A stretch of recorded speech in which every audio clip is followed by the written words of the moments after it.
Bonjour, sur cette vidéo je vais vous montrer comment inverser la somme cumulée.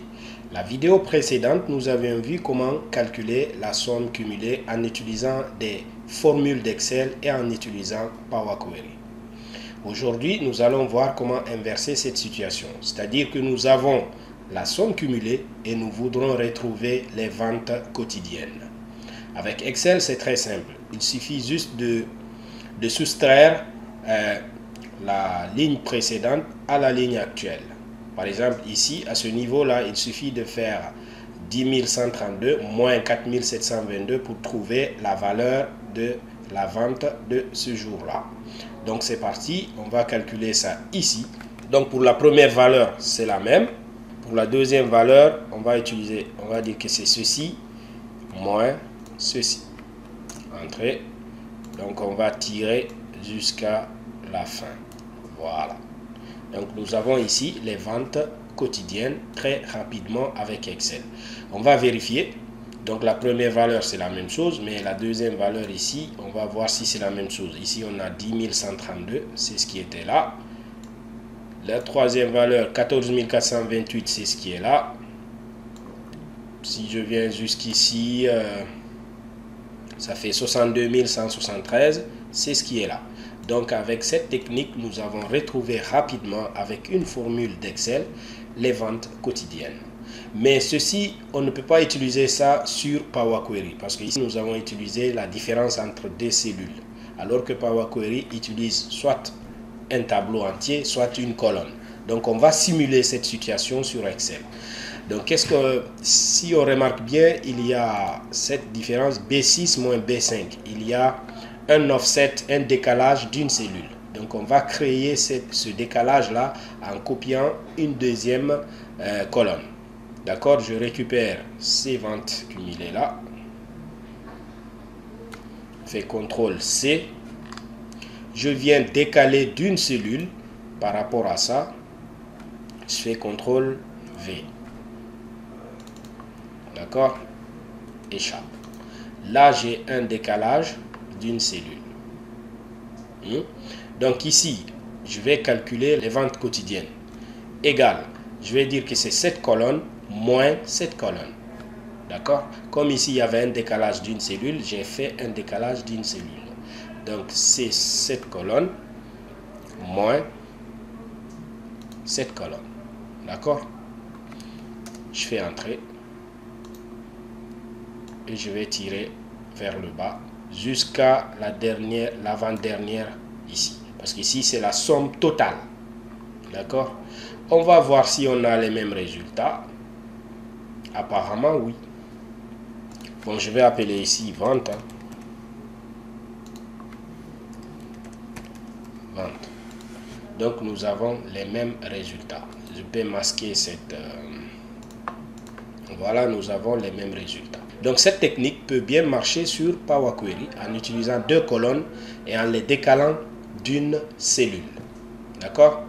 Donc c'est parti, Power Query. Je clique à l'intérieur à partir d'un tableau ou d'une plage. Mon tableau comporte des entêtes. Oui, ok. Voilà, Power Query m'a fait deux étapes, source et type modifié. Pour le moment, le type, je ne veux pas, je vais supprimer. Maintenant, il faut créer deux colonnes décalées d'une cellule. D'accord? Pour cela, je vais ajouter une colonne d'index. Ajouter une colonne. Colonne d'index à partir de 0. Ajouter une autre colonne d'index à partir de 1. Là, on a un décalage d'une cellule. D'accord? Jusqu'ici, ça va. Maintenant, qu'est-ce que je vais faire? Je vais venir combiner, fusionner les requêtes. Voilà, cette table, je vais fusionner avec la même actuelle. Maintenant, je prends l'index à partir de 0 que je vais faire correspondre l'index à partir de 1. Là, je vais utiliser externe gauche. Ici, je fais OK. Nous avons une table. Je vais développer. Je décoche ceci. Je décoche. Je veux juste le cumul des ventes. OK. Donc si vous voyez bien, nous avons un décalage d'une cellule. Mais ici, nous avons le 2 janvier, donc le premier est juste en bas. Si je veux, je vais trier cette colonne. Voilà, nous avons le 1er janvier maintenant en haut. Vous avez vu que les ventes cumulées sont décalées d'une cellule. Je vais remplacer les valeurs nulles par 0. OK. Maintenant, ce qui me reste à faire, c'est de faire la différence entre cette colonne et cette colonne.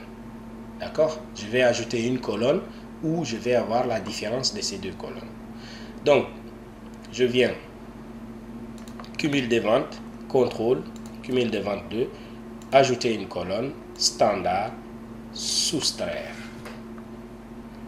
Voilà, nous avons ici les ventes quotidiennes. Là, je vais renommer ça, je vais appeler ça vente. Parfait.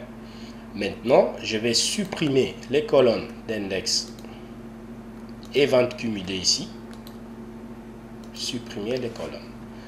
Donc, nous avons maintenant la date, les ventes cumulées et les ventes quotidiennes. Maintenant, je peux ajouter le type de données. Date, devise, devise. Je fais charger dans table, feuille existante, ici, là. OK. Charger. Parfait. Nous avons les mêmes résultats en utilisant Power Query. Je vous remercie. Si vous avez aimé ce tuto, merci de liker, de commenter et de partager. Et si vous avez des questions, merci de poser les questions en commentaire. Je vous remercie.